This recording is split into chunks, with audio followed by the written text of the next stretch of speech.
Good evening and welcome to yet another session of Certificate Course in Dialogue Studies 2023-2024. We have the privilege of having with us today Dr. Mustafa Cenap Aydin, who is a co-founder and director of Istituto Tevere, a center for interreligious studies. He's also the academic coordinator at the International Institute Jacques Maritain, a center for studies on human rights, democracy, and civil society. He was born and raised in Istanbul, where he got his first degree in sociology and political science at Bogazici University, Istanbul. Since 2004, he has been living in Rome. He studied at the Pontifical Gregorian University in Vatican in the fields of Christian theology, interfaith studies, Jewish-Christian relations, Asian religions, and law and religion at the PhD program of LUMSA University in Rome. Furthermore, he completed a master's degree in third sector management, specializing in diversity and inclusion at the Pontifical University of St.Thomas at Vatican. We welcome you, Cenap Aydin. Dr. Aydin has been with us, speaker at In Dialogue earlier as well, and his previous lectures are also quite impressive, and you can see them at our YouTube channel. Dr. Aydin, the floor is all yours, and you may start. As you know, you have 2 hours, and you can conduct the session as you wish. Thank you. Thank you very much again, just welcoming me to your course. It's a great pleasure. And this outreach, I'm repeating this.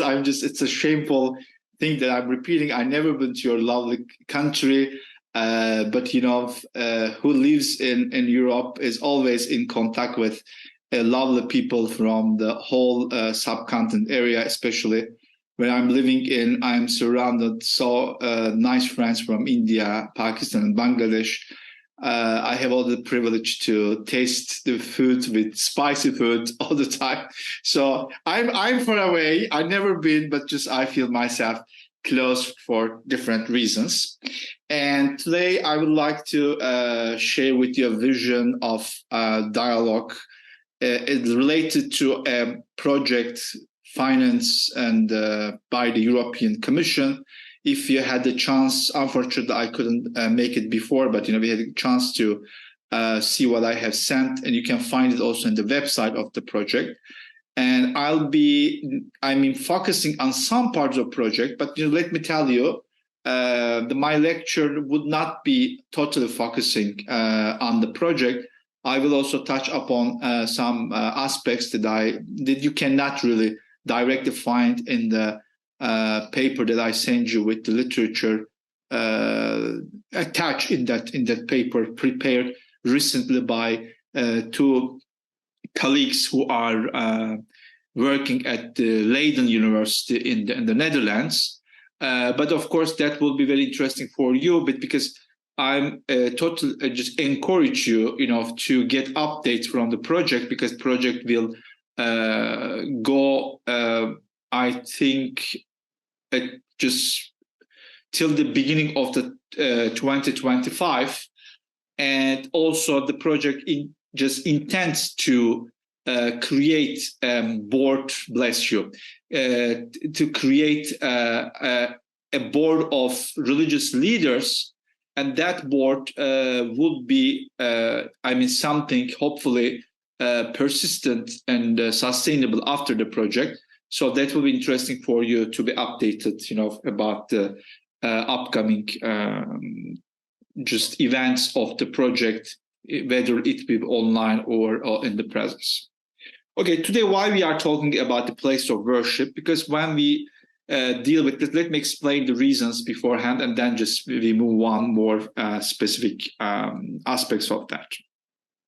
When we deal with interreligious, interfaith dialogue, as it already mentioned by Pragya, I try to define dialogue with different aspects in the past in this course.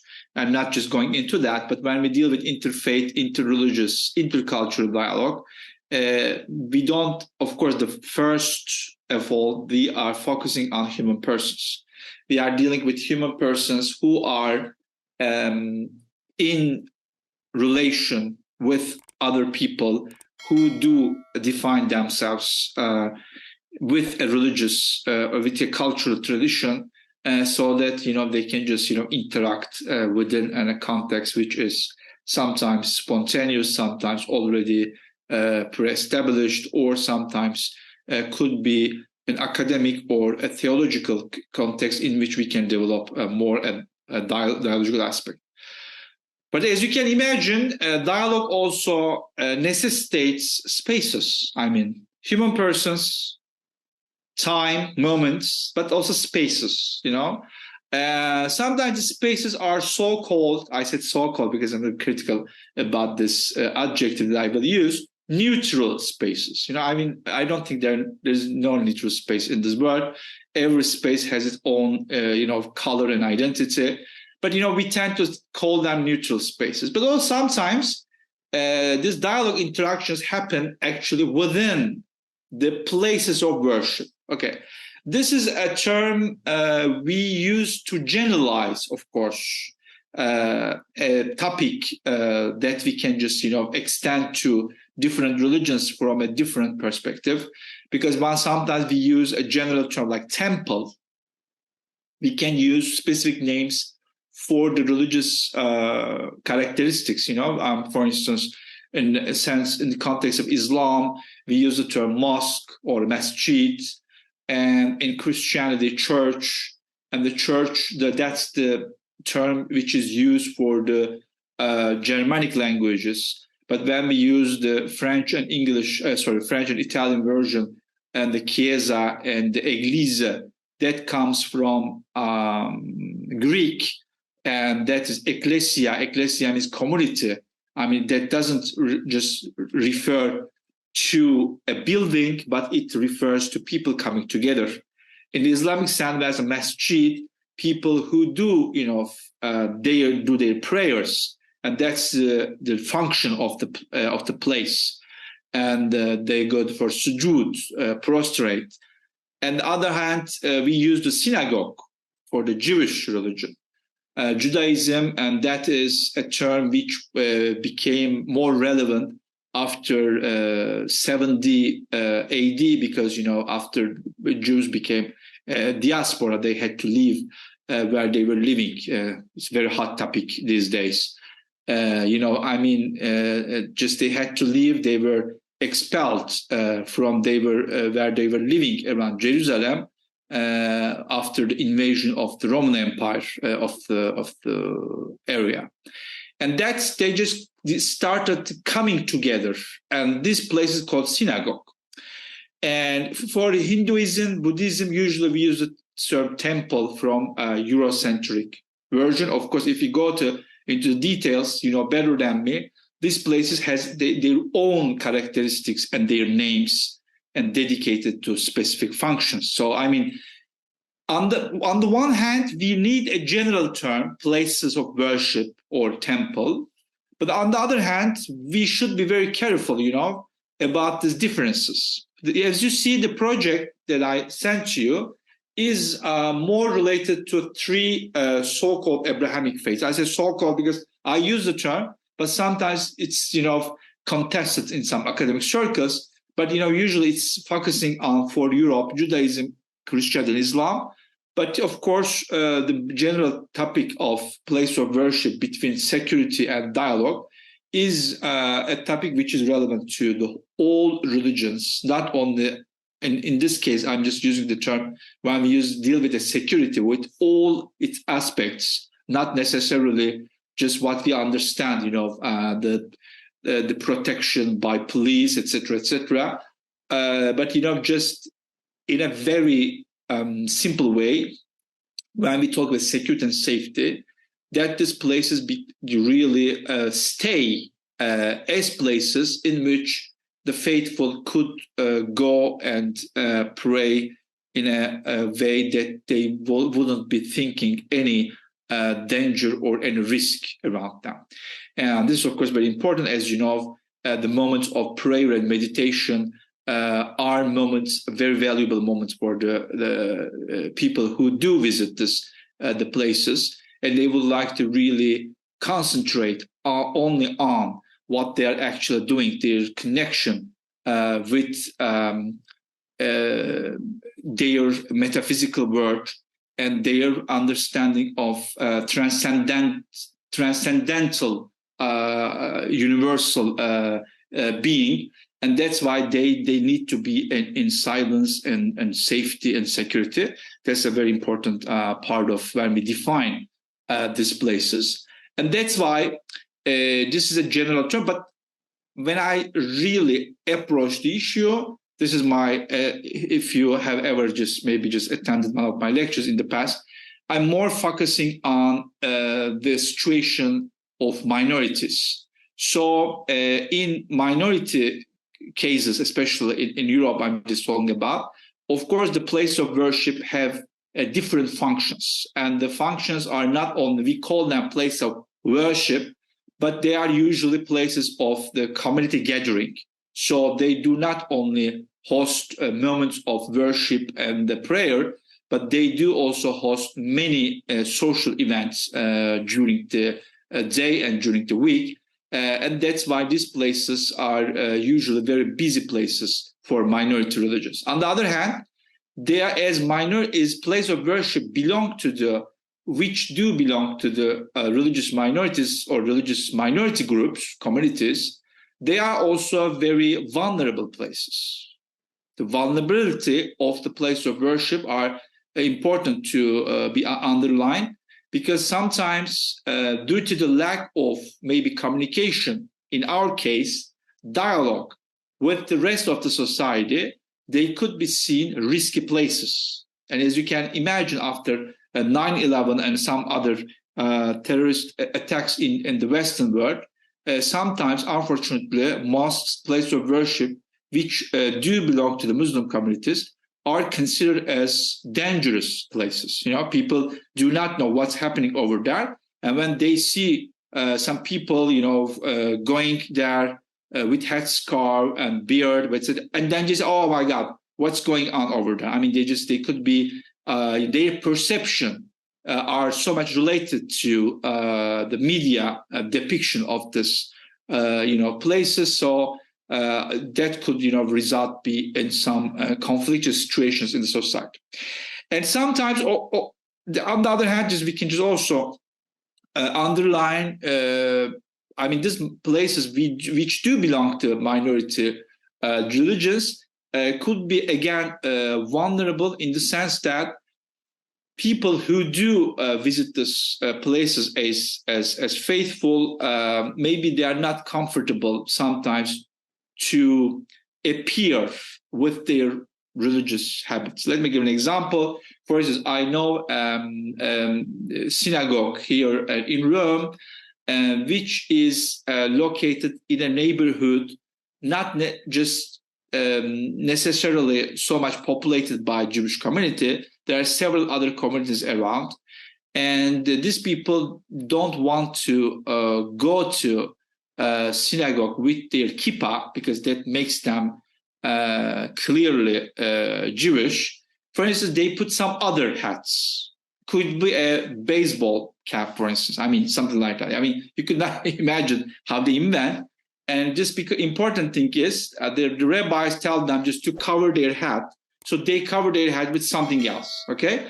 And that's why they are heading to their place of worship, but, they don't want to be, they want to appear as a Jewish faithful, because they could be maybe risky in some cases, especially you can imagine when there's all international political conflicts happening for both parts, Muslim, Jewish, or whatever, Christian, people, even though they are far away from these places, but it is so much, it's a very hot topic.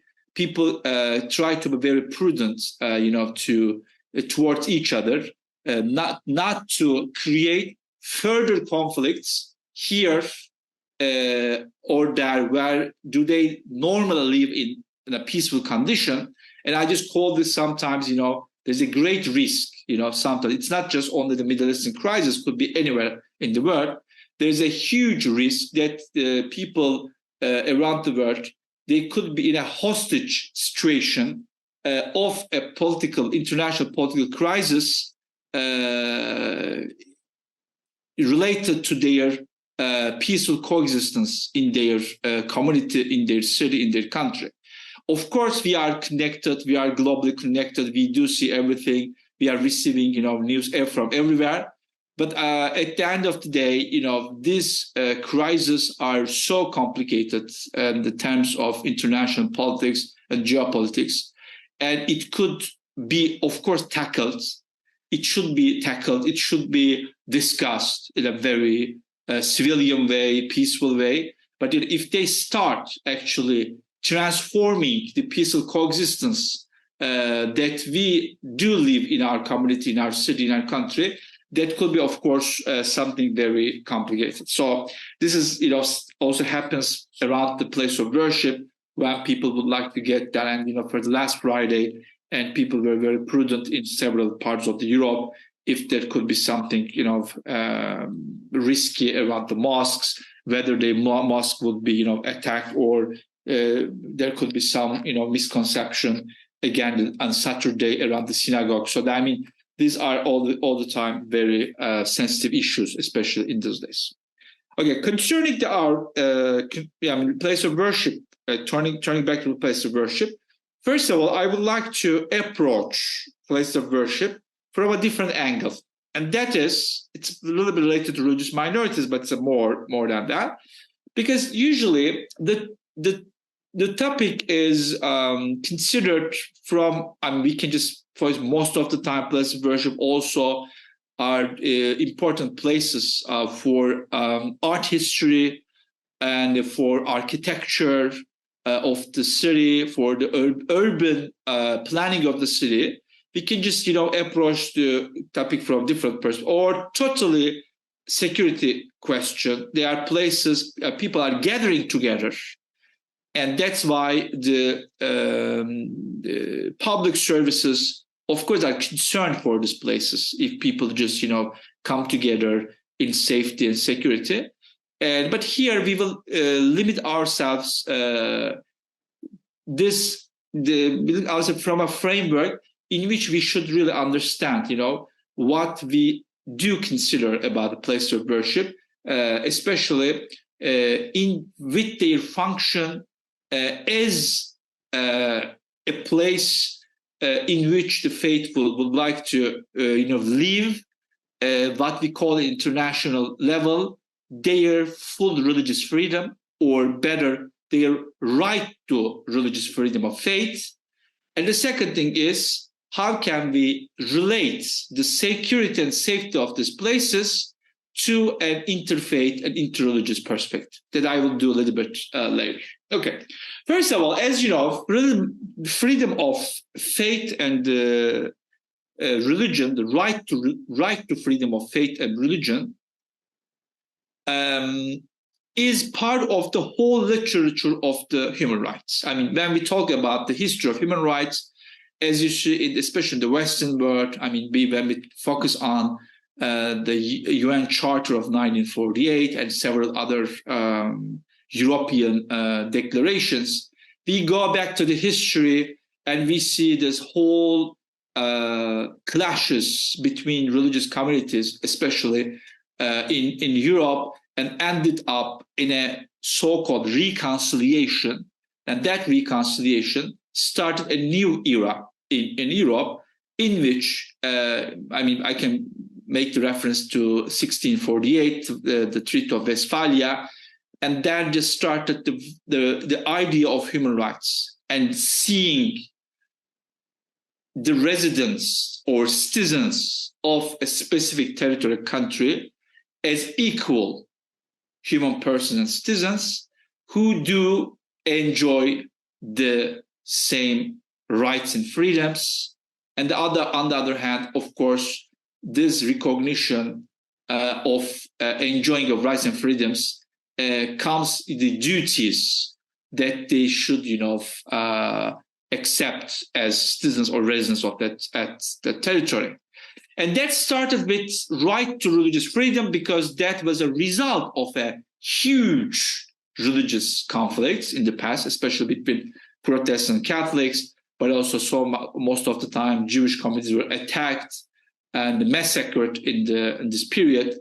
And that's why when we define the history of the human rights, we start with the right to religious freedom. But religious freedom is that's a very now the international documents or international organizations who do deal with the religious freedom, right to religious freedom and faith, like OSCE or some other international organizations, they do define it in a very general term, what I'm saying, because sometimes there is a huge confusion about what is that religion is a freedom of worship or this is talking place of worship. Okay, the place of worship are open. Let's imagine a country, let's imagine a city. Place of worship are open and people could visit these places and they could do their prayers without oppression, without controls, etc. Okay. Does it really mean that they enjoy their right to religious freedom? The answer is no, because that so-called freedom does not cover the whole idea of right to religious freedom, because that means if they have the right to build their place of worship without coercion, without any fear to do that. And second thing is, just adding, but I can just extend the list but I'm just limiting myself with some of them. You do have a place, but who will run this place? Do you have actually trained people, for conducting the religious ceremonies? That means in a context in which they consider religious freedom in a more elaborated way, that also, of course, includes the right to train their religious ministries. And then we just can add that, do they have the right to publish about their religion, about their religious context, so that they can just, provide pastoral care for the people who do come to these places. And I can just add some other aspects, of course, just concerning the families, concerning the other. But, if we just limit ourselves, limit place of worship, if we do see a place and then for instance, just let me give an example. You do have a place of worship. Do you have the freedom to renovate it without any coercion? I can just give an example, for instance, from Egypt. Sometimes Christians do have some problems to renovate their places because there's a huge bureaucratic procedure, even if you would like to change something very small, around your place of worship. So it doesn't look like it just, the absence of freedom, the right to religious freedom. But, if you belong to a majority religion and if you can just, do anything of your place of worship, you can change whatever you want. But if you're a minority situation and if you are obliged to go through several permissions and bureaucratic procedures, that is, of course, an implicit absence of right to religious freedom, even though on a more theoretical level or on a chart could be a constitutional text or some other laws and regulations, even though you do have this right to religious freedom, but in practice, the state organizations, institutions, could put several obstacles so that the religious communities could not really enjoy these rights and freedoms, which are theoretically recognized by the state in which they are living. Okay, after that discussion about religious right to religious freedom, just concerning the place of worship, and let's come back more the security question. I mean, you can just consult the document there. Document gives us several references to about the risks, especially for just three religions, the risks which are, assessed by the researchers, by reports.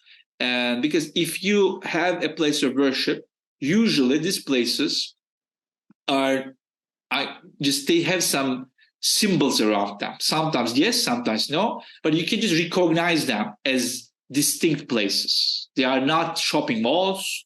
They are not pharmacies. They're a little bit strange, They're just some people who do not know them, especially I'm talking about these places of worship in minority situations.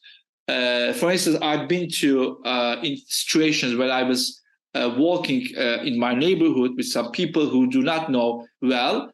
We were just approaching to a Hindu temple, which is very close to my place, like 200 meters. And they thought that could be an Indian restaurant. And I said, no, it's not an Indian restaurant.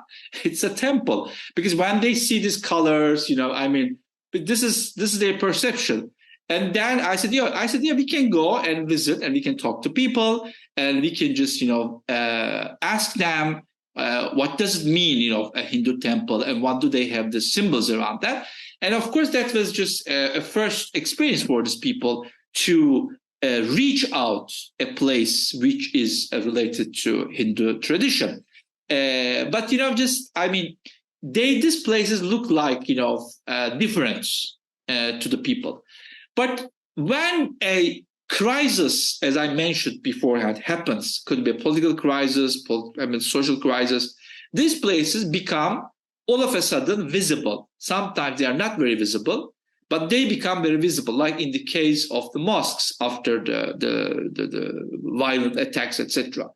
Or they become visible, like in the case of synagogues after the Middle Eastern conflicts.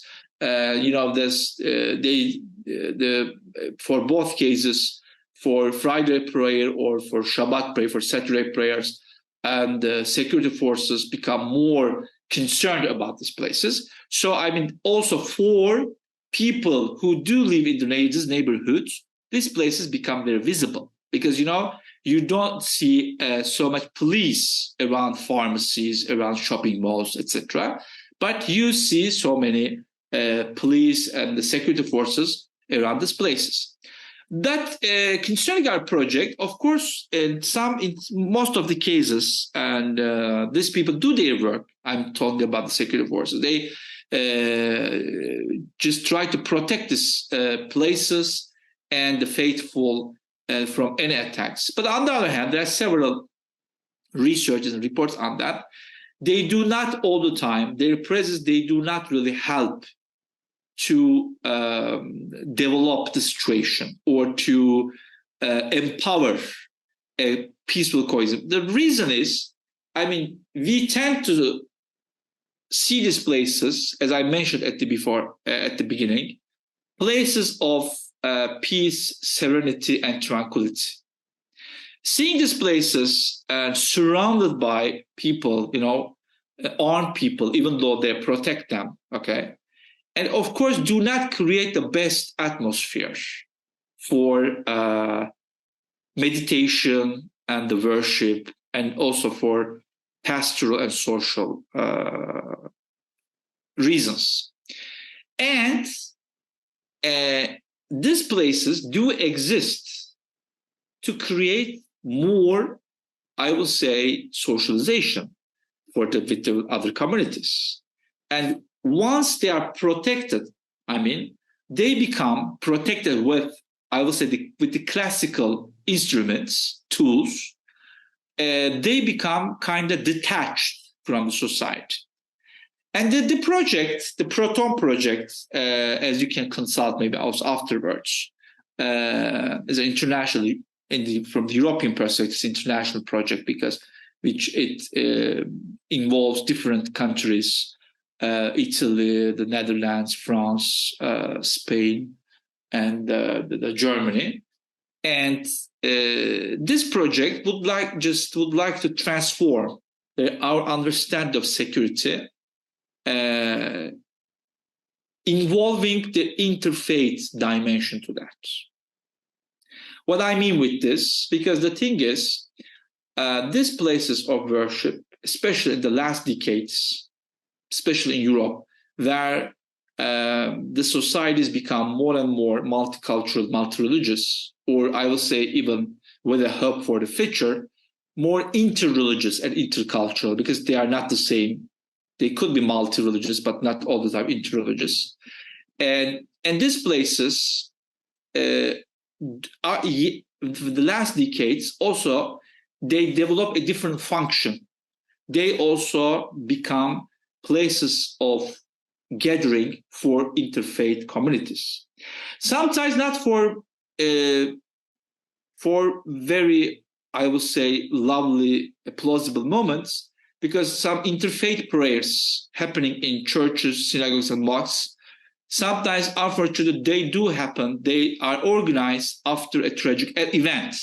And that's, of course, it's a good moment to transform a tragic event into something more welcoming and a moment of reconciliation.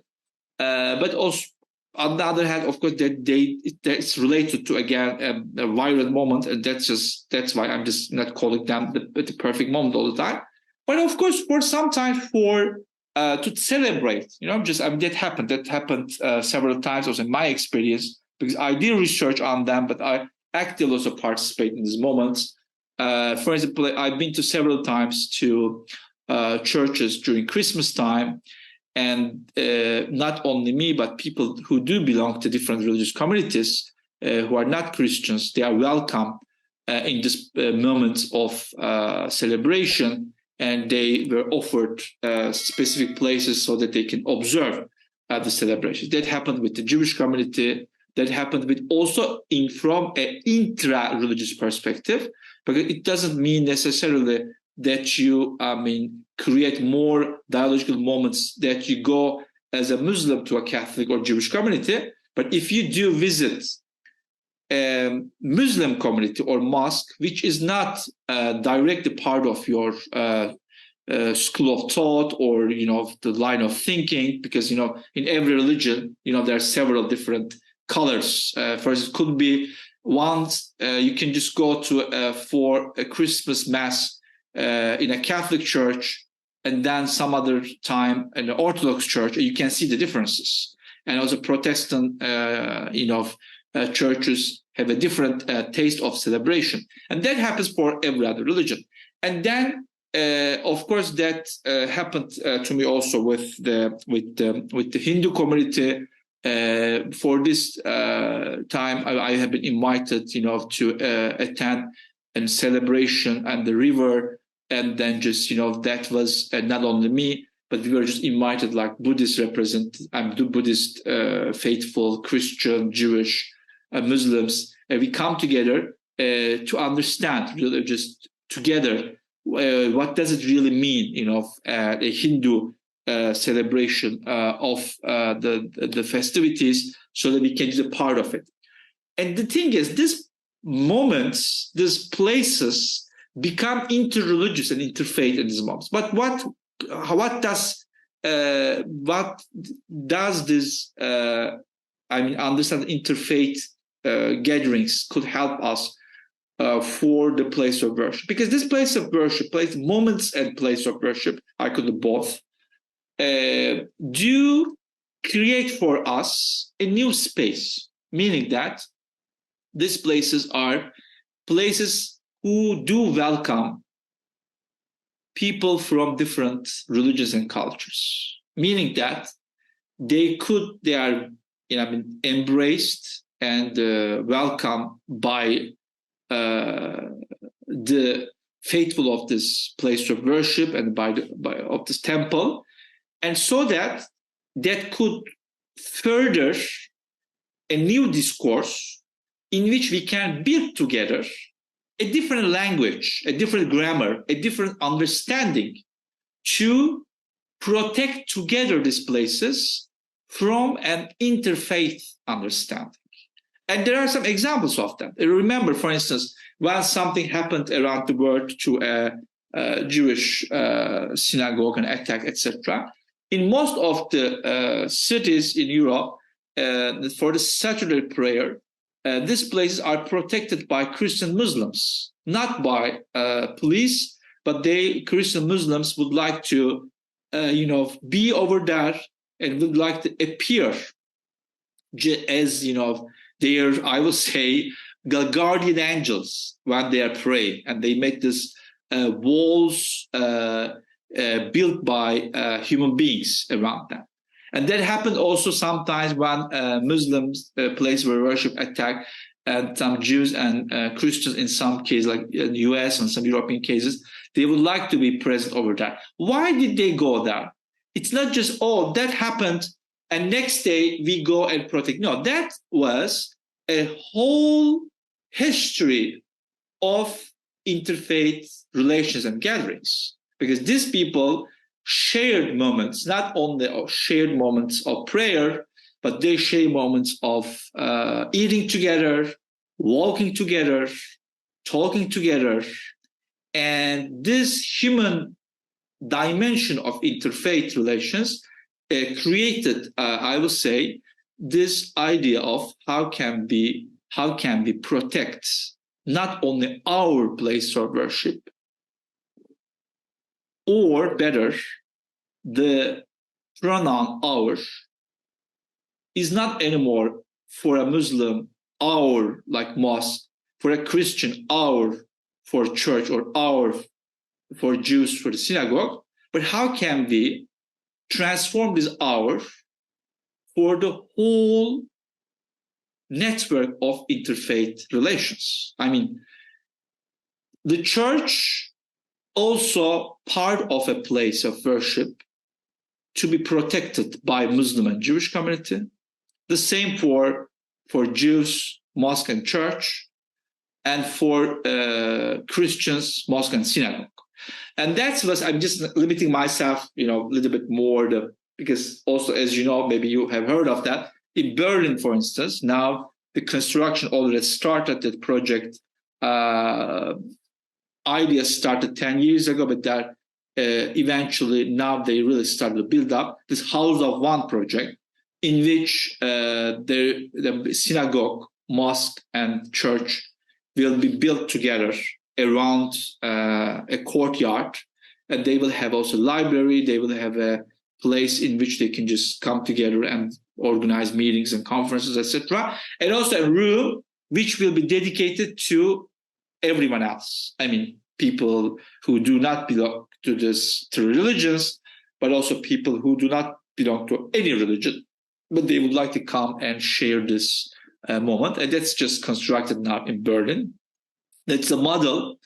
It should not be just applied everywhere, but it's an interesting symbolic model that can just show us, because also not only House of One, but all the partners of House of One, but all partners of this project, the Proton project, there are associations, NGOs, and who do have a long history of interfaith relations and gatherings. So it's not just, the project started and they would like to, now this partners would like to create something new, but they would like to transform their long experience in interfaith gatherings and relations into a different level, in which they could just practically create more opportunities for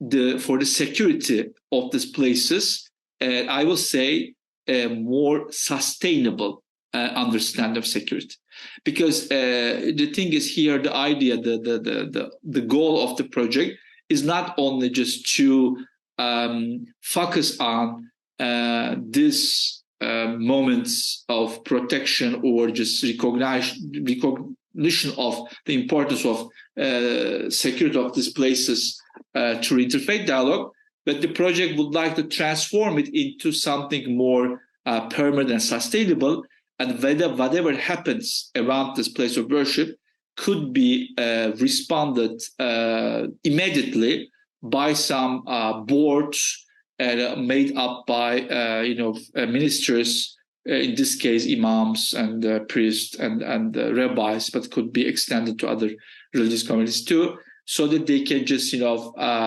invite their faithful to be involved, to protect the place of worship, not their place of worship, but the place of worship are considered like part of, first of all, the human heritage.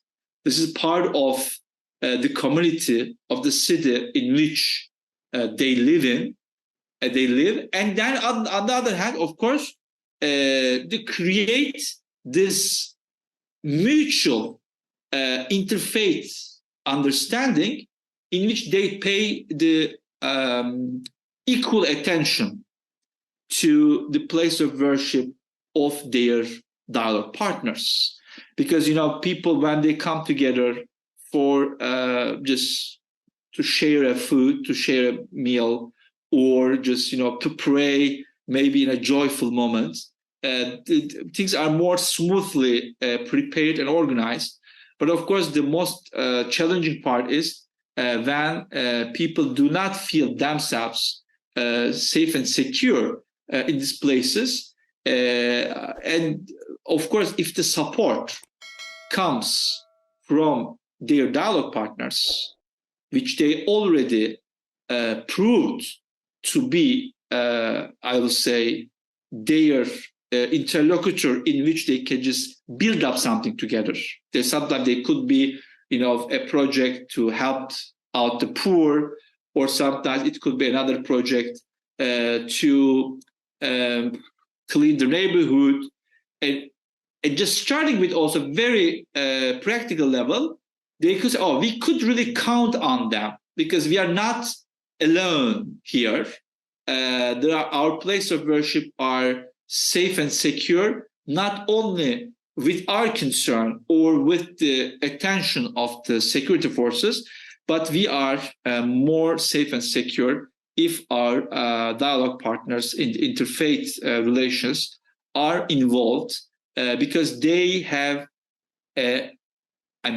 concerning the comparing to the general society, our dialogue partners definitely have a higher, I would say, consciousness about what does it mean to stay safe, secure, tranquil, and serene in the peacefully in a place of worship, because they have their own experience and they do pay attention to this experience, and they would like to secure the same peace also for their dialogue partners.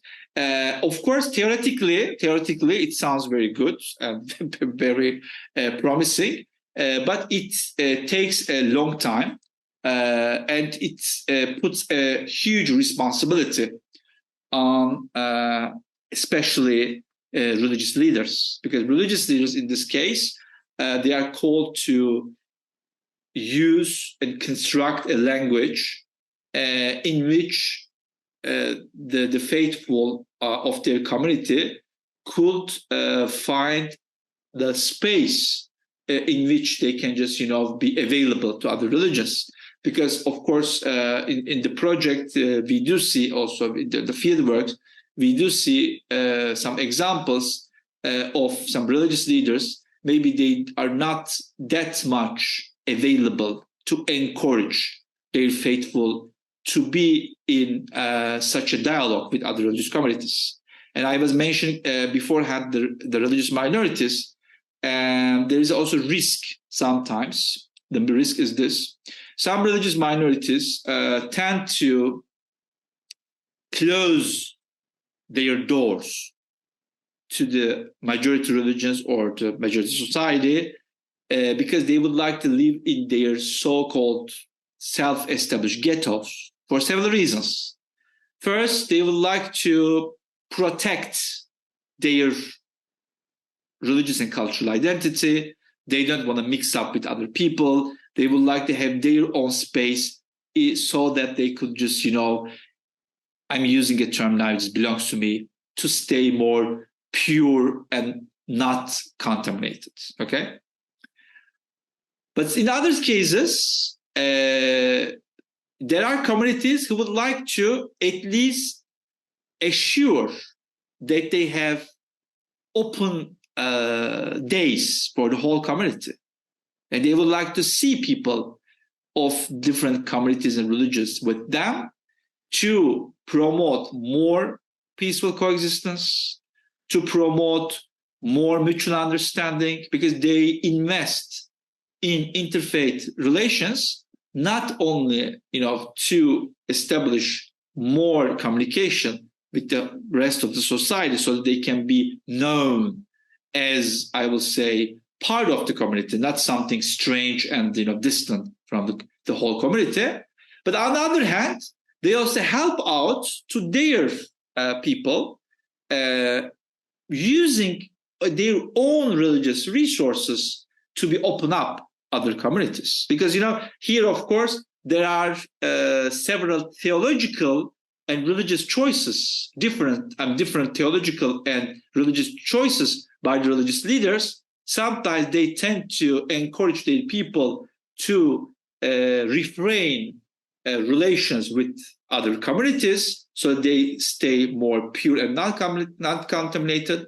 But on the other hand, there are religious leaders, they do encourage their communities to be open up with other people, with the people of other cultures and religions, because they do see their understanding of theology, which is opening up and involves other people. In this sense, I did give an example, just very concrete example. I did a little bit more ambiguity for you. Could be a Christian or Muslim, or just let's stay with Christian Muslims, in which encourage their faithful, saying that whoever you are meeting, created by the same God, having the same dignity, and should be welcome in every moment. This welcoming doesn't mean just only to welcome, to just invite your place of worship or your place, but just, with everything else, with your smile, with your body language, embracing this person as a human person, created by the same creator at the same dignity. And when this approach is applied by the theological understandings of these religious ministries, and then preached and taught by them in the community, and of course the faithful have the more just openness and the tendency to welcome people of different cultures and religions into their place of worship. But sometimes, of course, some other different theological understandings could result for something to exclude them, saying that, okay, we are like this and they are like that, we are superior to them, and then just, we should, protect our places from them, and this is our place, we should secure the cleanness of our place, and they are impure, they shouldn't be allowed. And this is also part of the, I will say, the story narratives that we are gathering and that we are hearing in the field works and in our interactions. That's part of the reality. We don't deny that, and that's why we are trying to work hard in the field work. If we can just maybe change something, given more best practices, into the field from these three religions, so that they can just encourage their faithful to be more in interaction with other religious communities. Okay, just the last thing that I would like to share with, and I would like to hear your questions and comments. And in this moment of history, and then just in Europe, we are trying to focus, on this security of place of worship, and using this, I will say, a method which is part of, as I mentioned, part of the NGOs who are involved in this project, their daily, their weekly, monthly, and yearly programs.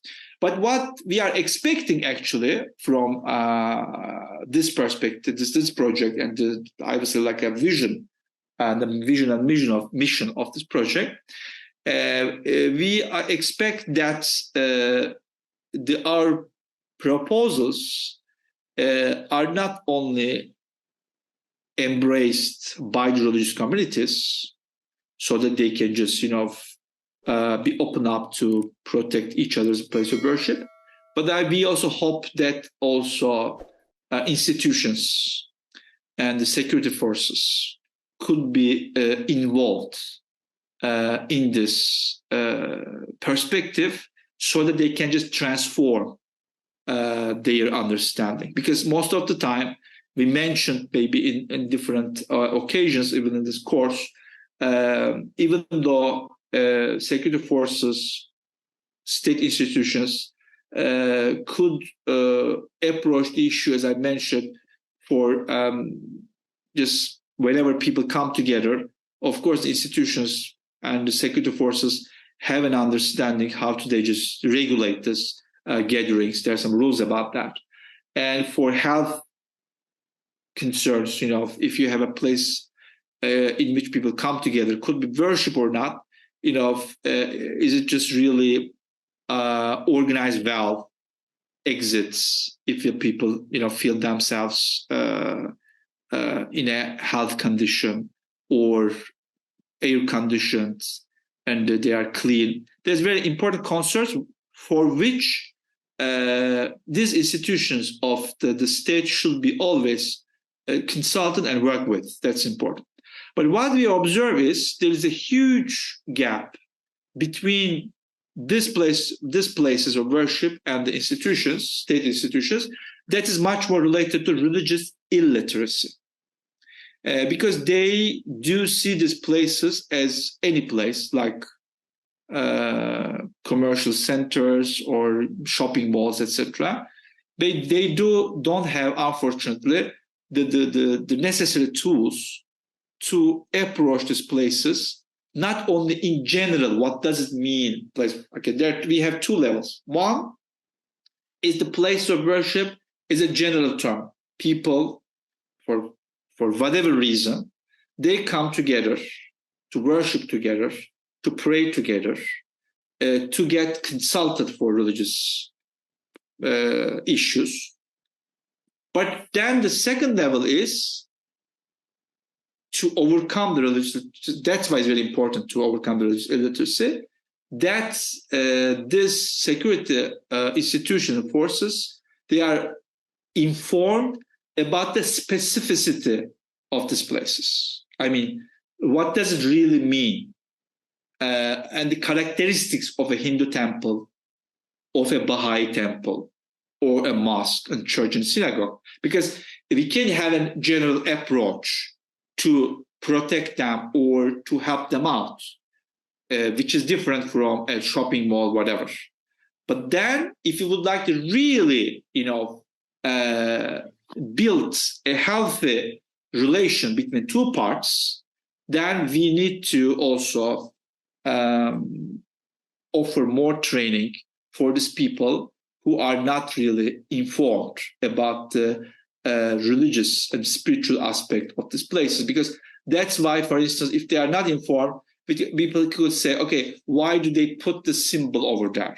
Or why do they gather together at this moment of the day? I mean, just just try to split up, for instance. Okay, they can just say, okay, don't go noontime on Friday, so many people, because you block the traffic and street, etc. Why don't you do that like just the whole day, like 30 people? I mean, I know it's a very basic example, but it happens, unfortunately. I mean, people think that just people could just the whole day, maybe 30, and they don't understand why these people are just rushing into the same place on some specific hour. And that's why, of course, the request of the institutions, like saying that, okay, why do you block the street? It's a very important request. And then through dialogue, and they can just find solutions. They can just move to a bigger space. They can just, organize the community in a way, not make the whole day. That happens for something in the mosque. That happens upon this request. They do organize like 3 or 4 prayers within 2 hours. It's not just, they say everyone should pray at 1 o'clock, on Friday. They say, okay, in order to respect the neighborhood. We would like to do one at 1, second 1:30, and the third 2 or 2:15 or something like that, so that people can just pray in smaller groups. And of course, you can just imagine there's another aspect that's not directly related to our topic, but especially if you live as a minority in Western society, of course, your day is not organized around your religious services. So people could not leave their work whenever they want. And then just this also flexibility could help the faithful, so that they can just join at a later time for the prayer. Okay, this I would like to share with you a little bit about Proton project and how can we approach to security of the place of worship through interfaith, interreligious relations. And if you have any questions, what I have said already, or what you say, I didn't go to the details of the PDF that I sent you, because I would like to leave it to you. But if you have any questions also from that document or further questions, I'll be very happy to hear them. Answering is another question, but I would love to hear them before. Thank you, Dr. Aydin. Participants, you know the drill. Raise your hand and I'll take you. Dr. Aydin, I think it was a wonderful talk. Especially, it's something which is quite necessary. It's something which we've been seeing over the last few years, about how places of security, places of worship have become something that people look at suspiciously. And not just, of course, the states also look at them suspiciously, but as well as the local people. So I think this is something which is amazing, that it was something that needed to be addressed. So we can have questions, we can have comments in case you want to share an experience, or talk about somewhere where you felt this happened to you. I'm just going to start by sharing a small anecdote that happened in Kolkata a few years ago. So we have, in India, we have during monsoons, we have a journey that certain youths take to fill water from the Ganges, and they bring back to their local temple. And it's it's predominantly, it's a Hindu thing, and it's predominantly for the participants are mostly young, youths. They are between like 15 to like 25, not more than that, because this is the time when you can actually travel. They go on foot all through. So there are like different camps, and which happen. So lately there have been complaints that these people have become, last few years there have been complaints they've become rowdy. And it's a lot more crowd is going, because a lot more NGOs are, religious organizations are kind of supporting them as well. So supporting in the sense that giving them food and rest along the way, etc. Plus so a lot more crowded, and it's difficult to manage the crowd. It becomes more of a security issue. So in Kolkata, I remember this happened, that I was there. I was visiting a Muslim friend and she lives in a predominantly Muslim area. I was visiting her, and a lot of these people came, and they were making a lot of noise, and they were basically raising Hindu slogans in front of the mosque. So people, and this was just after the evening prayer, the sunset prayer, and people were coming out of the mosque, and I was really scared about what will happen, because I've seen situations escalate in India. But what really happened, they had a lot of sound system, so they were also dancing with the music, etc. So I was watching, and people were just coming out of the mosque, and they were kind of standing there, and just then from the mosque loudspeakers, they started there was the preacher of the mosque. He started speaking about a lesson from Quran on sabr, on patience, and how he started speaking about those verses as to how harming somebody else, or being angry at somebody else is a sin. And I mean, I'm not exactly using the words because I do not know those things very well, but that's what I figured. So people eventually, they heard it, and the people coming from the mosque, they started dissipating and just started ignoring and went back to their homes. And after some time, um, people from the mosque come outside, they bring tea and water, and they're like, hey, you must be tired with all your journey. Why don't you come inside? Why don't you sit? Why don't you just have a cup of tea? And they got like these there's the school drinks, which is like a rose drink, and they got all of that, and they offered. And so, within 5 minutes, the loudspeaker was down. Those people actually went inside the mosque. They sat down, and they, had the tea and etc. and all. And the situation was controlled completely. So, I mean, while there is a I would say, uh, um, a lot of places of worship are seen suspiciously, but they can also become, as you said, they can also become bonding places if only the right attempts are made. Yeah, exactly. Actually, just thank you for this lovely anecdote. This year, I lived something here in Rome, in my neighborhood. There's a Catholic center which hosts refugees here in my neighborhood. It's because this was started by a Catholic order which is focusing more on refugees, and they just hosting people, and not just only to give them shelter, but they give some formation. I mean, they just would like to help them to get a driving license or sewing courses, etc., etc. And every year they would like to host also a Ramadan iftar dinner. Okay, this year was very interesting. I mean, just in the past they did a little bit between Catholics and Muslims. I don't know the reason, but just happened like that. This year they would like to open up to the whole community. And so many local Hindu friends also came to this iftar. And it was a lovely moment. I mean, when we were doing, again, it's evening prayer just after the fast breaking.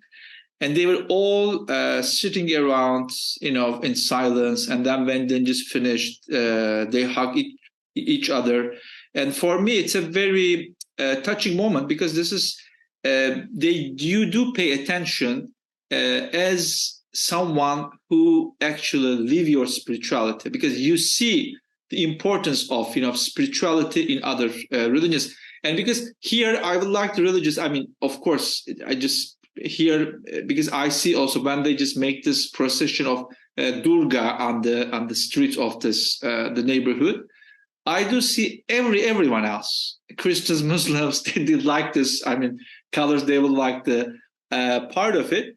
I think this is a very good learning process, because here, as you said, it's sometimes moments are not very, because thing is, social gatherings social religious gatherings could create positivity, but also sometimes challenging moments.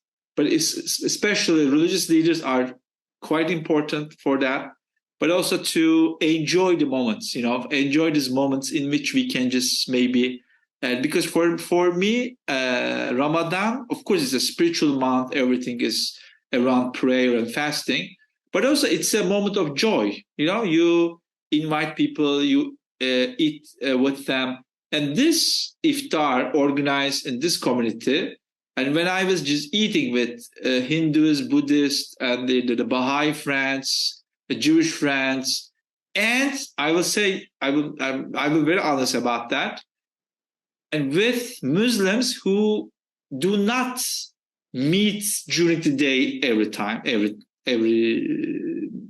I mean, the thing is, that really helped us to come together in a way that we can just really understand what is more important. I mean, this is sometimes we think that, okay, what is more important? It's my just, to build up my identity and then just making it just a little bit exclusive. But, when you just see people coming together and say, okay, we do respect each other, we do enjoy our presence, because the most important thing is that as human beings, that we share our communication. I mean, as human beings, but our understanding of the transcendental being, so that we can just really put ourselves in a space in which we can discover, our presences, just living the things, as you just said. I don't like this. Whenever I participate, this is water. And here we have a river here. It's not Ganj, of course. It's Tevere, and the name of my institution comes from this river. Instituto Tevere, Tevere Institute. So when I get there, just during Diwali or other moments, and they say, it just inspires me. It's okay, just water, just so humble, I mean, it's going, and then just, why don't we take this example from that? And we can just, because when we approach the river, I see it's an invitation from the river. The river just, we think usually we do this gathering. Okay, we come together, we go to Ramadan, we go to this Diwali. But, if we see something more transcendental, okay, why do we come together for another a reason which is, beyond us? That really makes us more comfortable with our fellow human beings. And thank you very much for this sharing again. Thank you. Thank you. Who would like to share something? I have Poonam on my screen first today. Poonam, would you like to say something? Hello, good evening, everyone. I don't know. I was just hearing your sharing. Then it was relating, like it's very common in like India. People from different faiths come together and celebrate like Eid and Diwali and everything.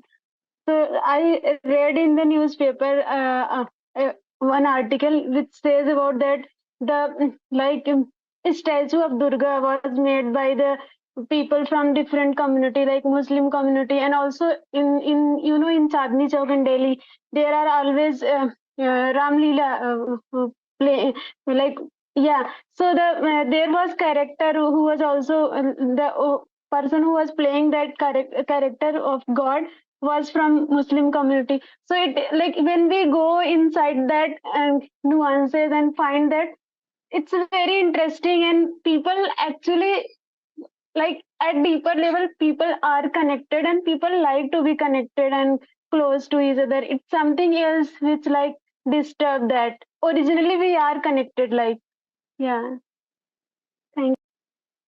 Thank you. Thank you.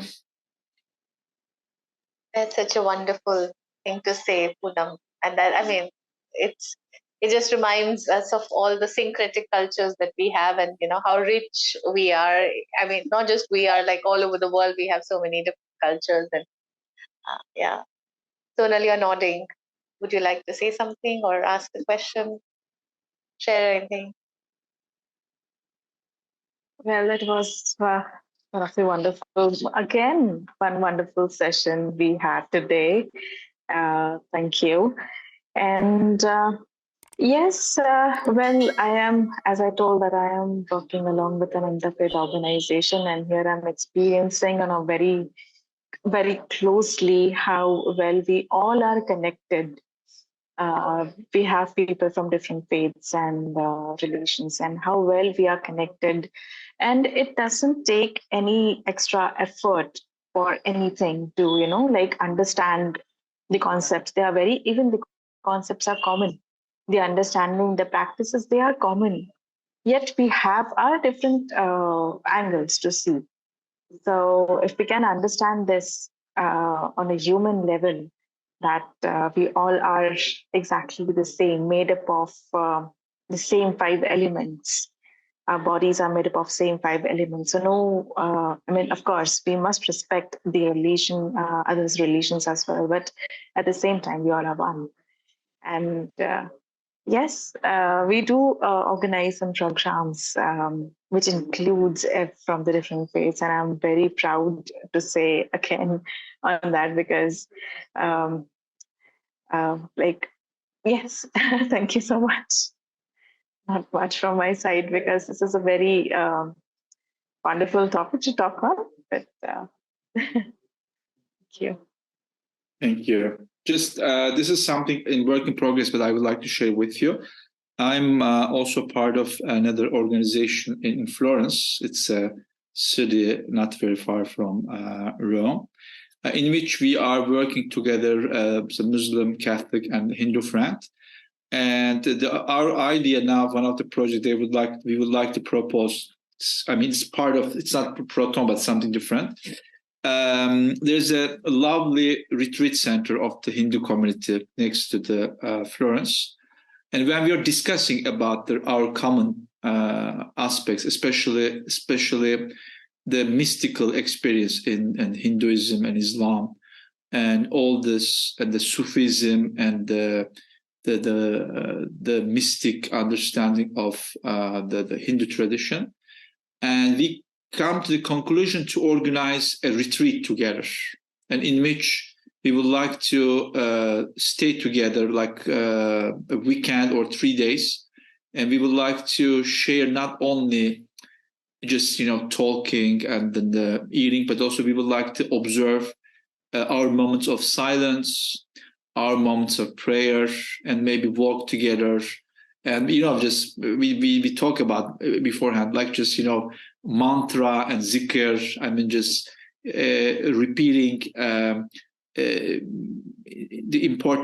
the holy names for us, so that we can just transform ourselves, but also doing this in the presence of our brothers and sisters of different.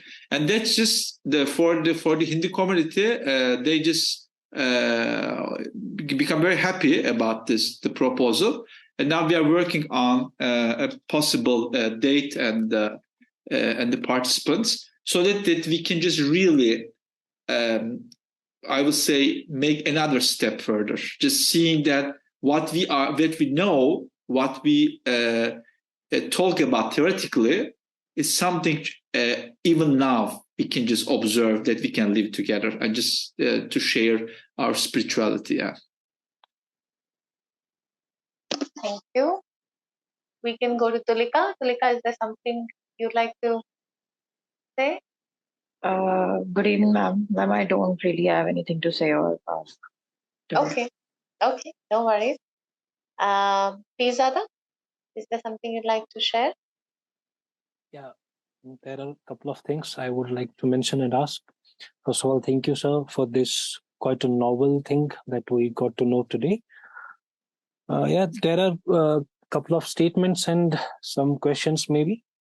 First of all, I think that this concept of security or securitized religious spaces and all, I think it is, by default, it means that we have failed as human beings and as fellow faith people, because we need now security people from a democratic or secular world to have this thing. So it's a shameful thing that we have failed so miserably in this.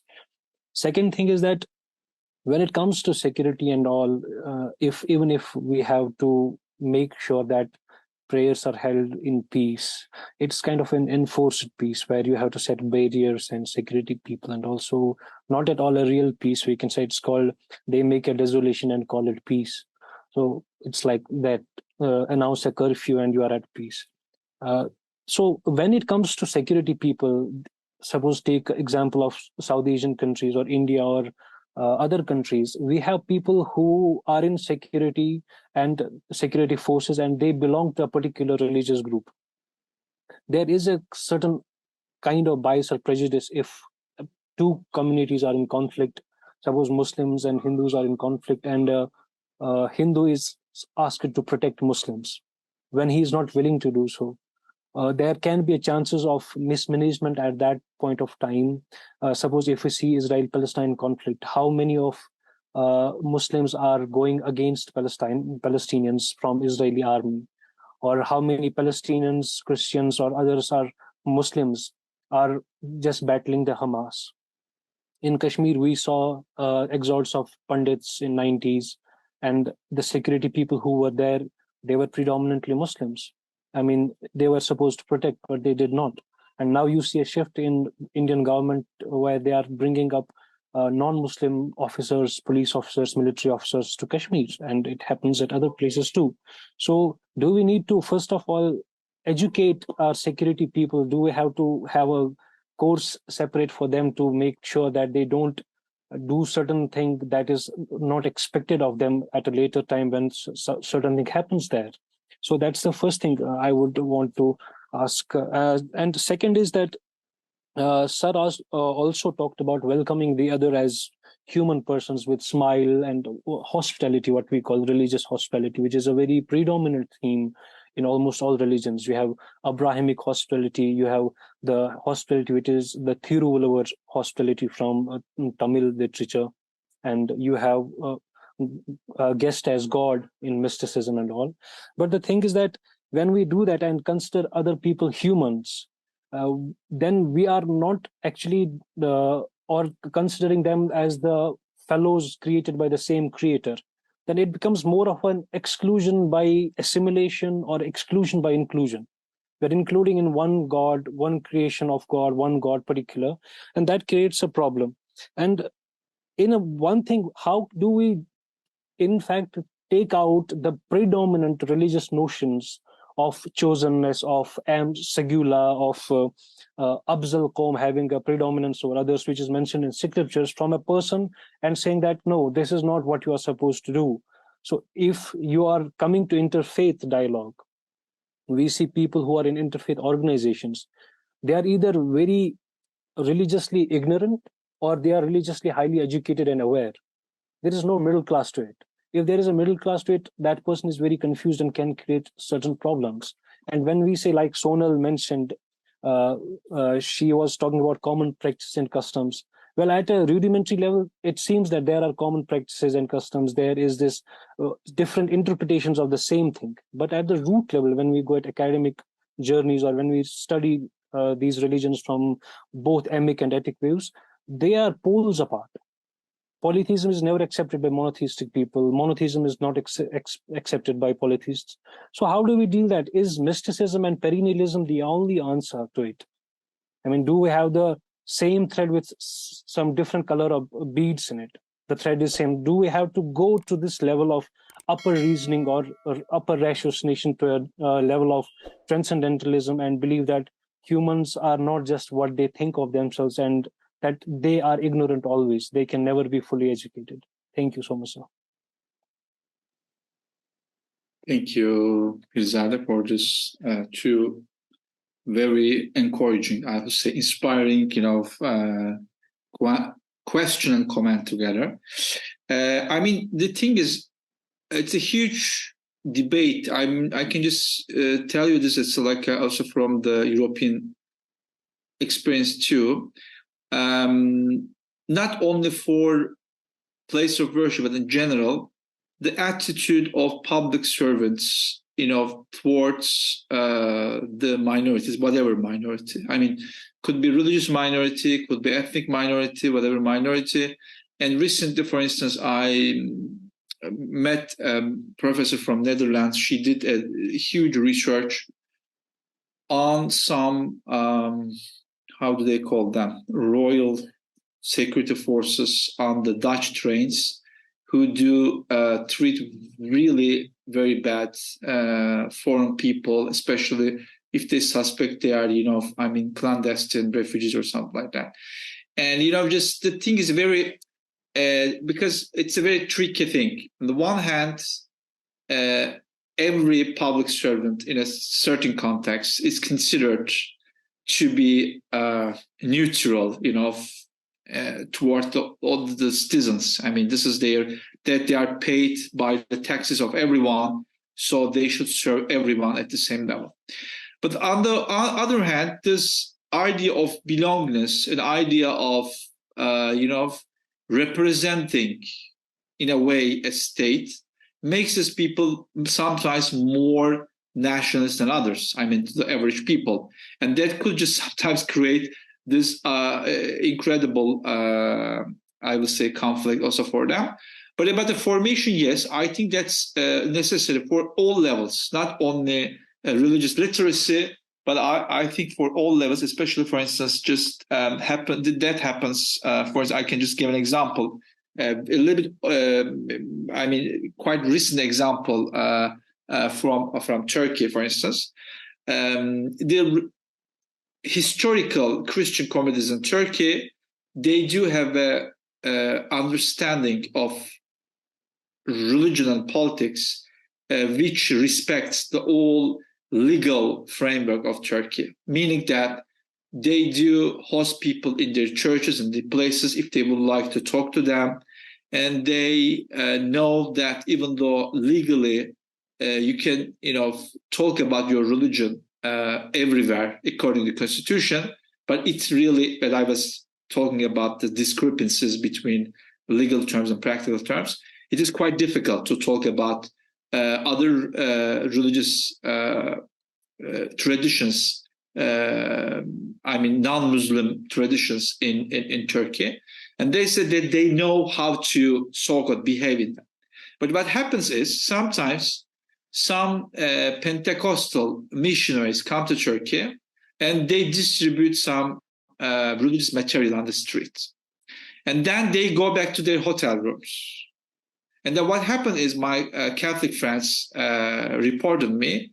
In the evening, the police come to their churches and knock the door saying that, why do you distribute this religious material on the street?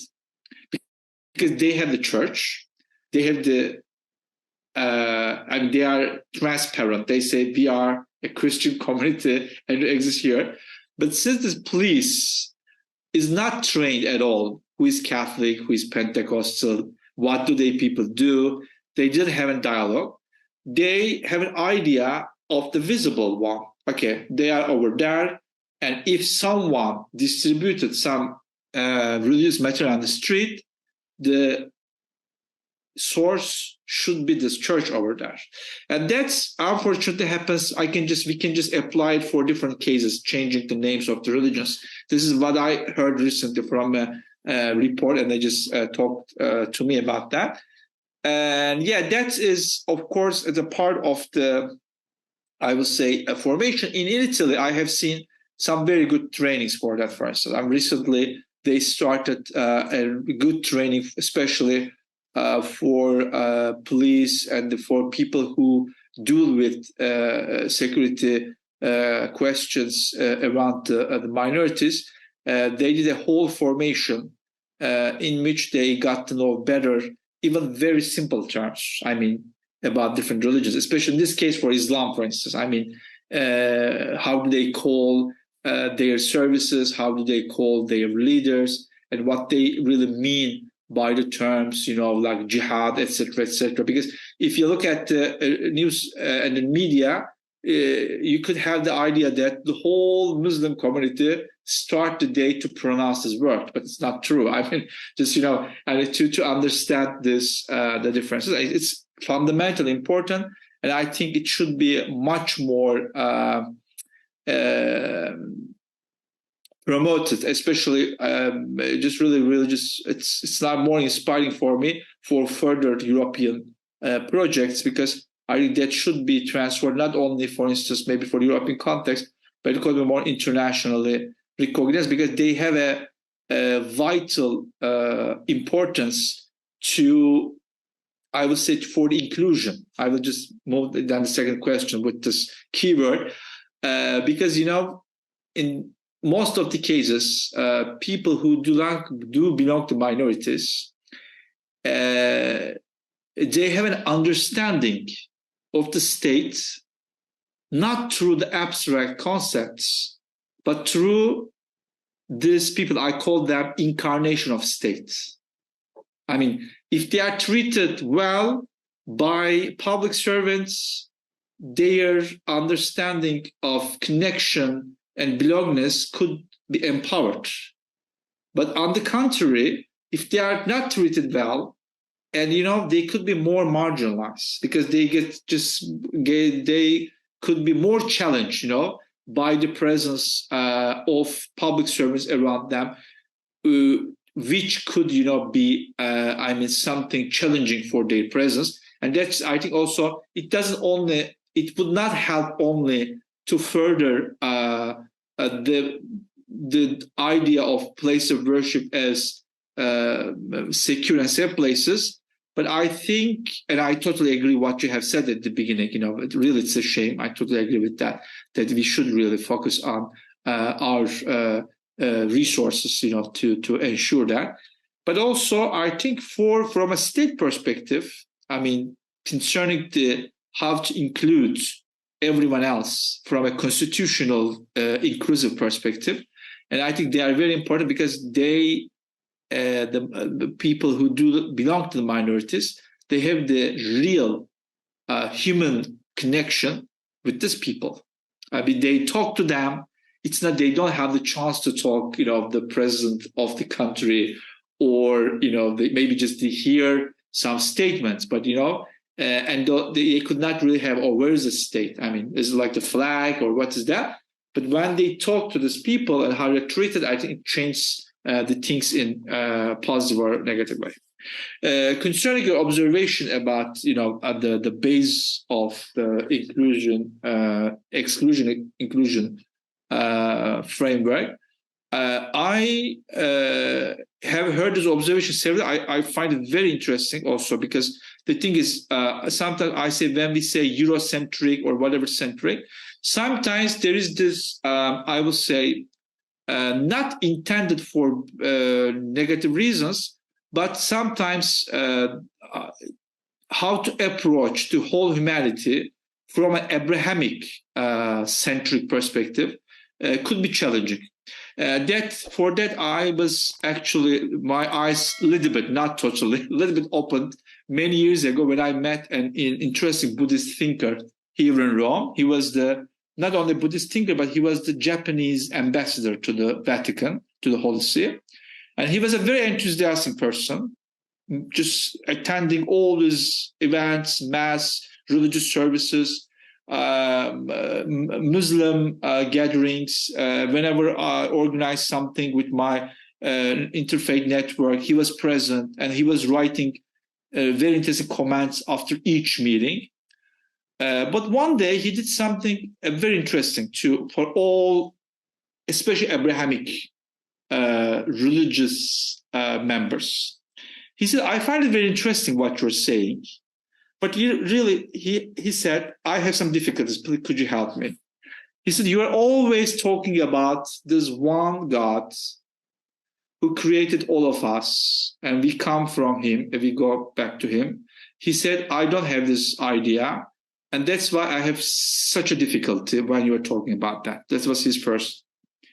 And he said, you say he has chosen some people to enlighten us, and you call them prophets. And he said, I have a great difficulty to understand. But he was very, very authentic to say that. He was really just asking help, He was saying, please help me to get into that because I have different formation. And then his third said, and you're talking about this is a very temporary thing, and we will finish, and we won't come back here, and we will go to the real life, is eternal life. He said, I have a difficulty. Really, this person authentically interested in all these activities, authentically asking these questions, helped me a lot. After that moment, I got back home. I did sort of a meditation, at home. I said, okay, Cenap, open your eyes and try to understand. There are billions of people who do believe and think like him. It's not just, one ambassador, a Japanese ambassador talking about that. That is really important because the thing is, okay, what I was trying to say, I just gave example from the Abrahamic part, but I was trying to say a little bit that, the religious ministers, imams and rabbis and priests, sometimes they have the difficulty to open up these channels, for their faithful. I gave this example saying that, usually that's a good starting point, saying that, and people asking, why should we meet these people? You know, I mean, why should we open the gates of the doors of the mosque? And usually, if you start with a more, I will say, Islamic, Christian, or Jewish-centric perspective, that could help out, you know, to open up the channels. But also, I don't see is the last, version of it.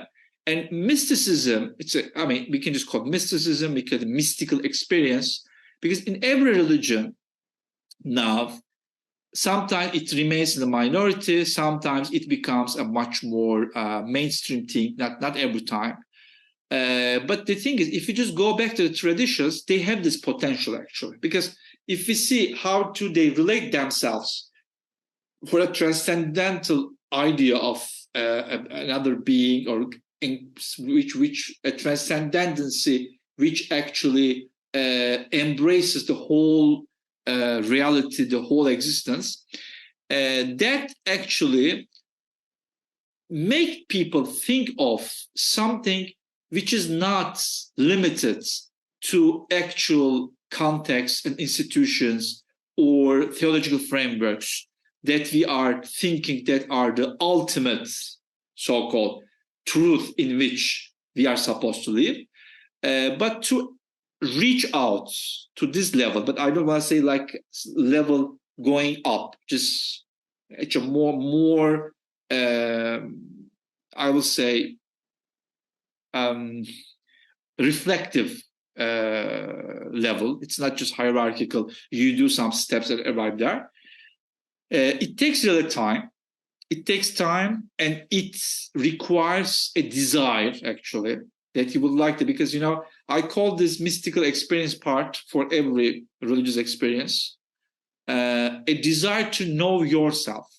Because if you would like to, if you have the desire to get better yourself, you need to embrace the existence around you, not necessarily, you know, related to the one creator, but just their existence helps you out. In other our sessions, I made reference to two important Jewish philosophers, Martin Buber and Emmanuel Levinas, because both of them invite us, you know, for a dialogical perspective to discover ourselves in the face of others.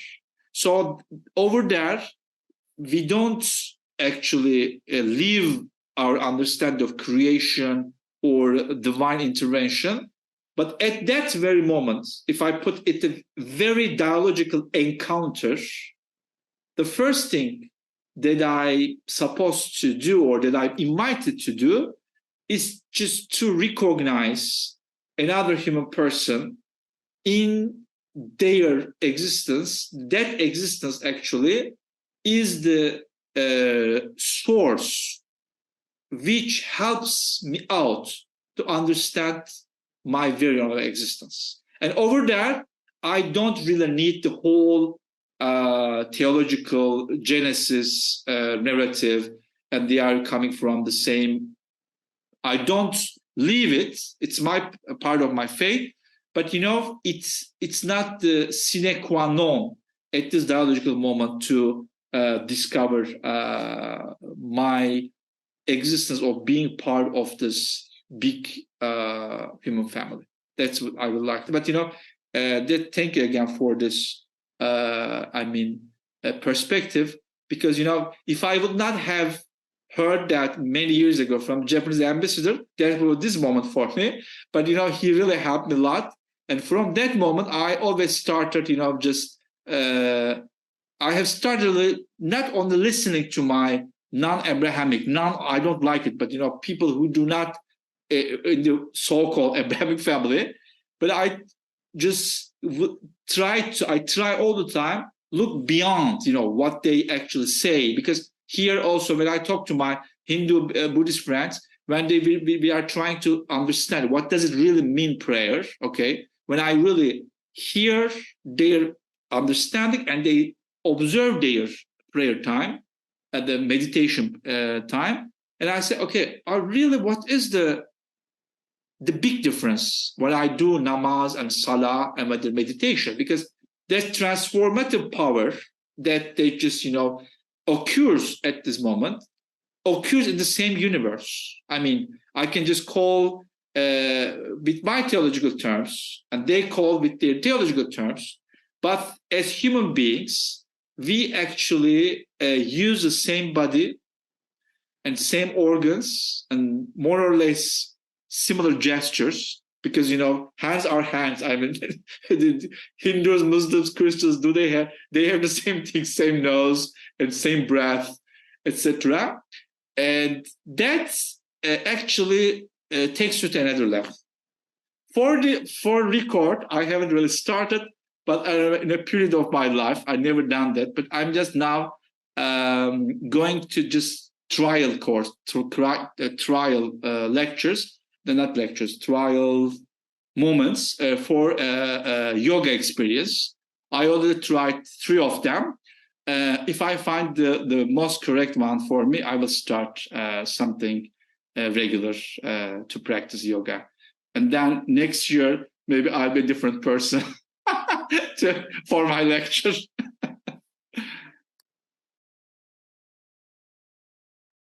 That sounds amazing. I hope you like them.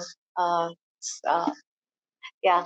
Zikra, can you try, would you like to try your voice again? Is it working?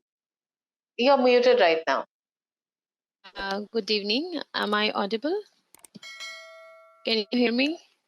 Yes, we can hear you. Yeah. Good evening, sir. Good evening, everyone. Thank you so much for the fruitful lecture. It was so good.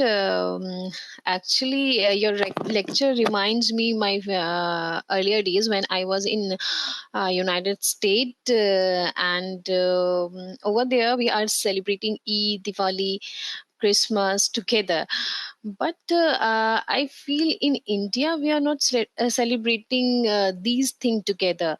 I don't know why we are not celebrating together. We are just like celebrating with our families. We are not celebrating with other friends, with other religious friends. So I think so that we should start even for Eid party or for Ramzan iftar dinner and all, for Diwali, for whatever we have. Like the Shera or Christmas, we have to involve with each other. So nowadays there is a lot of differences between communities in India. We are facing a lot of crises in our society. So for me, I think so. If we will start to come close, so for me, we can reduce the crisis we are facing in our daily lives. So that's what I was saying. Thank you so much. Thank you. It's a lovely proposal, very courageous. But I think but my idea could be, I don't know, just because really, after this many years of participation, I should really come to India, and then for my next meetings, not for you, but every other meetings, I should say, when I was in India, I would love to. You said when I was in the United States, and I would love to say when I was in India, because, everything comes from that. I mean, I'm in Europe. All the languages that I speak have their origins. That's why we call Indo-European languages. I mean, German, Italian, French, the Sanskrit as the great source for all the civilization. That's why I find it beyond my interfaith interest. I know and I follow very carefully the situation, and sometimes I'm part of some meetings concerning the religious freedom, and people just give me a little bit more direct reports from the local experiences. But of course, just concerning all these sensibilities, idea could be to start really very small, and very more, I would say, limited contexts, or protected, I would say. We're talking about protection, more protected concept, because here sometimes it happens that here it's in the Western countries kind of easier because people are all in diaspora, you know, and sometimes what I see is people could just really enjoy these moments. Sometimes what I see, I mean, could be Diwali, could be Ramadan, could be whatever, but people coming from the subcontinent, since they are more or less, of course, I totally respect, because when I say that, people get angry, but you know, you have this all riches of cuisine in every corner of this great region. But sometimes it goes beyond the, you know, religious differences. They say, oh, it's a lovely moment, you know, it's a lovely food over there, and we just let's go and enjoy, because this sharing becomes something very important. But I think it could be a great opportunity to raise more awareness, actually, about the importance of sharing these joyous moments of festivity. Because what I was just telling you beforehand, here and in the European context, what I see is, for instance, concerning starting with Diwali, was there's Hanukkah, the Jewish community, the light is the central of this feast. Again, for Christmas, light is important, and there are several kandils in Islamic tradition, and again, the light is in the center. And that really helps us a lot as an observation of Pirzada, that we actually, when we go beyond, you know, the more mystical level, and over there, the idea of light helps us. It doesn't mean that we forget about our differences and their huge richness, and so that we can enjoy this diversity of humankind, that we can just, you know, we never get bored, actually. You could just imagine the world that they have the one religion and one ethnicity, one language. I mean, the world would be very, very boring, I would guess, and no curiosity, and we could not really understand just, you know, the whole richness, which is it's a gift. But I never mean that, but just, you know, picking up a theme, or picking up, I would say, symbol like light, which is enriched through the different interpretations in different religious traditions, and really helps us for two reasons. Once, it helps us to understand that we have really so many common points that we don't consider most of the time. And second thing is picking up this common point, that we can really understand that we have a better understanding of differences, because that feel, and I put it in a more allegorical way, and if we put this light upon our communities, we can see better the other communities. It can just enlighten our path. It can enlighten, because when we stay in darkness, we say, oh, okay, you know, just I don't see them. Where are they? What they are doing? You know, I have no idea what they are doing behind these walls concerning our place of worship. But when we shed light upon these moments, festivities, and places, I think we can have better understanding of each other. And I totally encourage everyone else, you know, to share their festivities with their limits, with the preparation of people. Sometimes people, you know, are not used to that. And I'm sure, I'm not just giving the concrete examples, but, you know, I'm sure some religious leaders would accuse the people who would like to attend them as, you know, going to blasphemy and just doing something, you know, against religion. I know, just we know. But, you know, this is a difficult task and the challenge that we would like to face, because I think this is the direction that our humanity is going, not only about the migration and millions of people live in different parts of the world, which are not the majority religion, but now we are so interconnected. And I think with artificial intelligence, we will be more and more challenged by that. And I think we should also integrate into our whole interfaith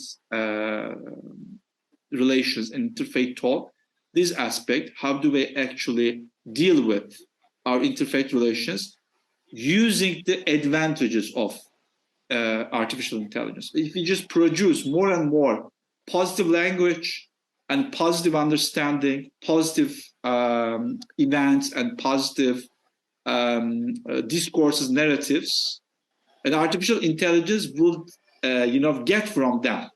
But if you leave the space open and if you leave the gap, which will be filled up by negative examples, or which could be filled up by narratives saying that it's not good, to come together and to stay together in religious activities, artificial intelligence will produce a negative language about that. And it is our task to fill up all the time in the digital world with these good examples. Even two people coming together in Diwali, just putting light.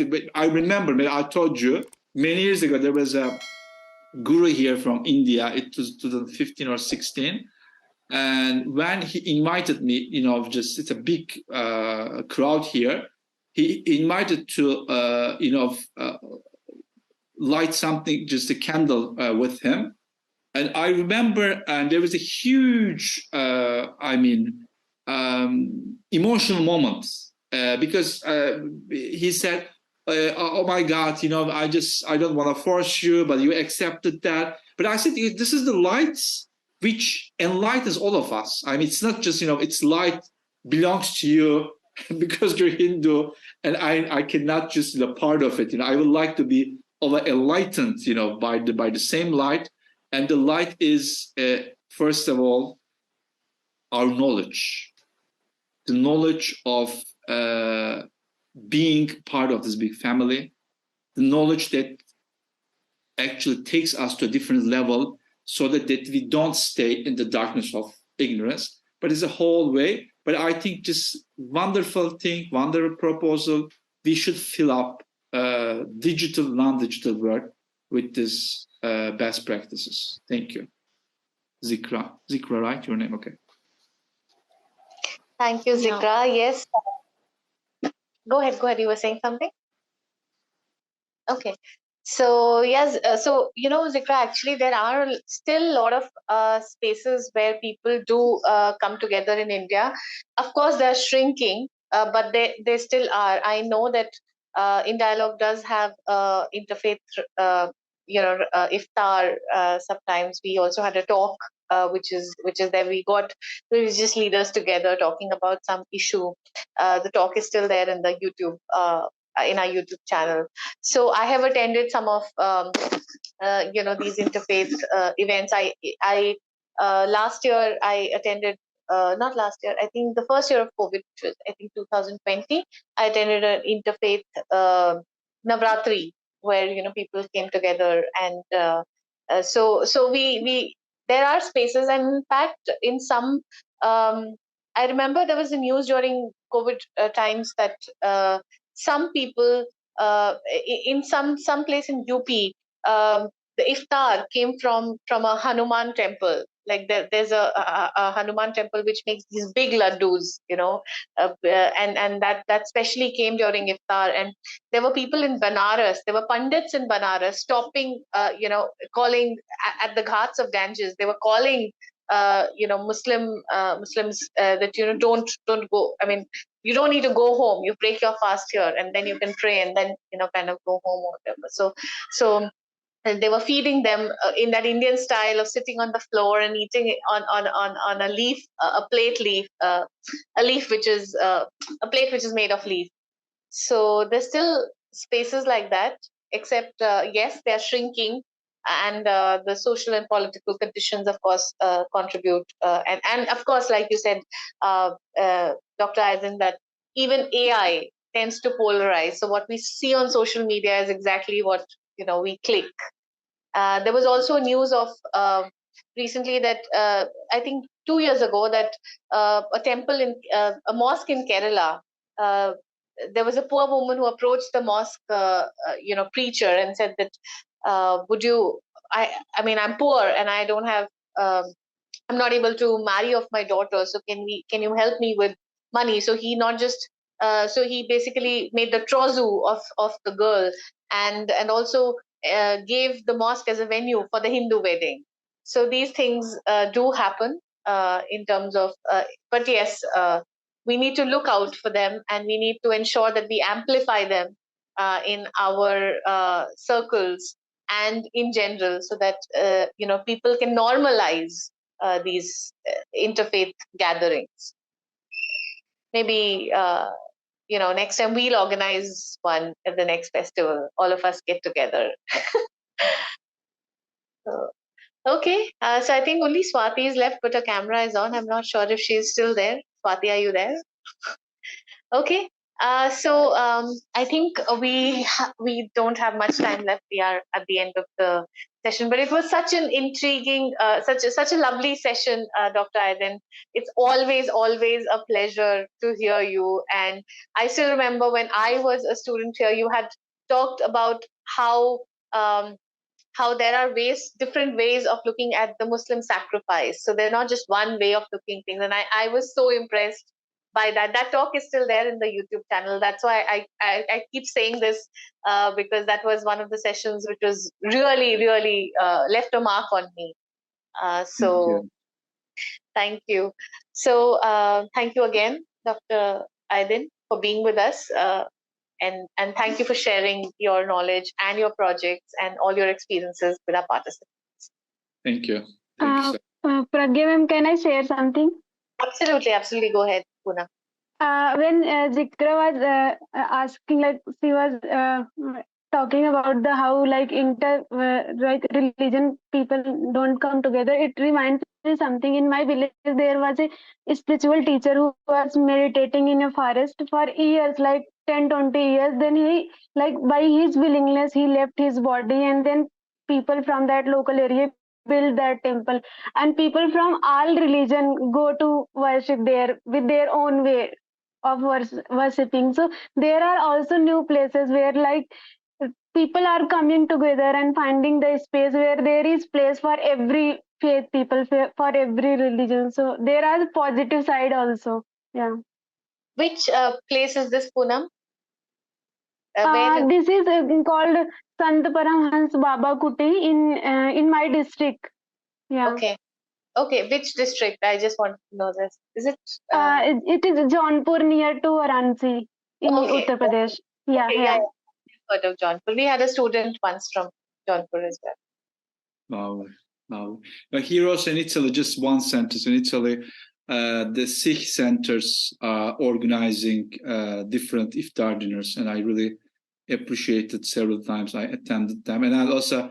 If I find this photo, I can send you, because when I arrived this Sikh temple, they gave me this lovely, the orange, bandage. I put my hat, and it was on my hat, and then we made the fast breaking, and then they said, okay, we have to pray, and they organized us the prayer room for Muslims.